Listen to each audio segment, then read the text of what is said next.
Okay, welcome back to the Snap. Hope you've been enjoying the sunshine. Michael Heaver here, alongside, of course, my co-host Patrick O'Flynn. Patrick, have you been out and about? Yeah, drenched in sunshine, Michael. Um, the Chelsea fan in the locals builder's yard is driving me mad by singing songs about championes every 20 minutes, but fair enough, he sounds happy. And all seems to be well with the world. Just had my second jab, touch wood, no reaction. So I'm good to go. Well, as a Chelsea fan myself, I fully endorse that chanting. I've been having a good time about it myself. But look, Patrick, let's jump straight in because some really good news in terms of the outlook for Brexit Britain on the economic front. Of course, sometimes we know that the good news stories can be somewhat buried or not talked about much on other broadcasters. But the OECD, Patrick, predicting the fastest growth in the British economy since the Second World War. We've talked about it before, but this Brexit Britain economic recovery looks well on track and surging. It does, and we've been documenting this since we started the Snap, and this is the OECD. I think the annual forecast now for percentage growth starts with a 7. That's quite unprecedented. The fears of a lost generation to mass unemployment are very much a thing of the past now. And we're even getting a new note in the conversation about the economy, which is the idea of a tighter labour market with less foreign labour around, and the need for companies, A, to train British youngsters more thoroughly, and B, perhaps to push up wage rates. So, a tighter labour market could be good news for British workers. Who knew? And huge investment, it looks like, as well. Kraft Heinz, one of those coming out now, £140 million, it looks like, in its Wigan factory, looking at bringing back Heinz ketchup manufacturing to post Brexit Britain, up to 50 full-time jobs. And, Patrick, yet again, we heard the rhetoric, didn't we, about a post-Brexit Britain not attracting investment, everything leaving, manufacturing being a thing of the past, an absolutely massive financial investment there in the Northwest. Absolutely brilliant. Yeah, everything from cars to ketchup seems to be going well for British manufacturing. This is red sauce for the red wall.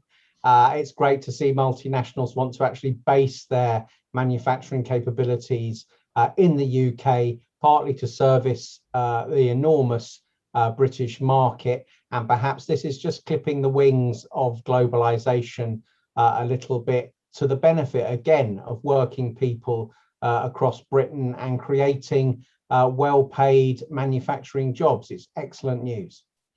Well, it's been pretty bad news consistently, hasn't it, for Labour leader Keir Starmer? Again, we've been charting his sort of disastrous path that we've seen so far play out over the latest set of elections. And new Redfield and Wilton polling, Patrick, showing that when the British public are asked, do they think Labour should change its leader, a plurality, 37% say yes, versus just 28% who say no. That includes 40% of 2019 Labour voters who say yes, and only 35% who say no. If Keir Starmer can't excite, 2019 Labour Party voters, Patrick, it doesn't really say much in terms of extending Labour's support beyond that, does it?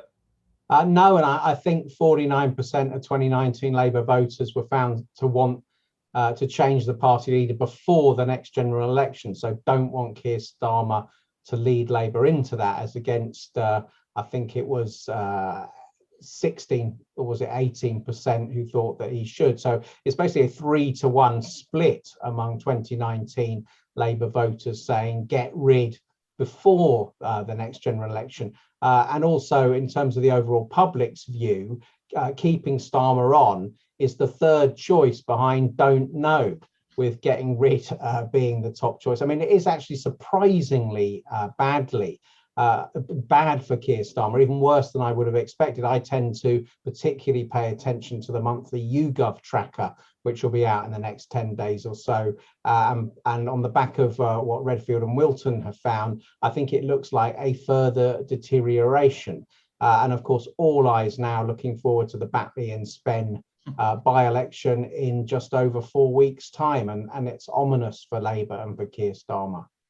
What's interesting as well, Patrick, is in this Redfield and Wilton polling as well, it shows you just what trouble Labour are in, because when people are asked if Starmer was to be replaced as leader of the Labour Party, 47% of Brits say they don't know. Andy Burnham is only on 22%, Jess Phillips on 5%, David Lammy on 5%, Lisa Nandy on 5%, another Labour politician, 8%, naming another Labour politician there. But for 47% of voters to not even, have someone else in mind if Starmer was to be replaced, I think that's a pretty damning indictment of the state of the way the party is, isn't it?